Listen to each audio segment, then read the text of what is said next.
Numbers 10. The silver trumpets. The Lord said to Moses, make 2 trumpets of hammered silver, and use them for calling the community together and for having the camps set out. When both are sound, the whole community is to assemble before you at the entrance to the tent of meeting. If only one is sound, the leader or the heads of the clans of Israel are to assemble before you.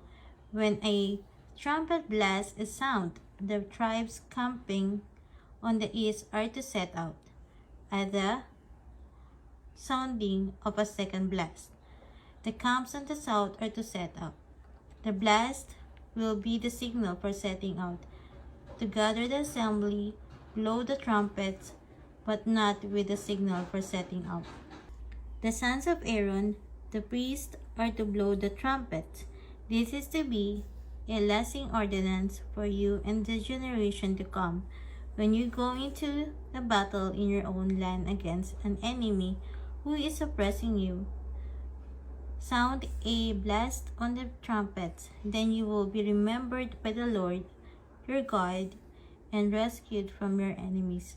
Also at your times of rejoicing, your appointed festival and new moon's feast, you are to sound the trumpets over your burnt offerings and fellowship offerings, and they will be a memorial for you before your God. I am the Lord your God.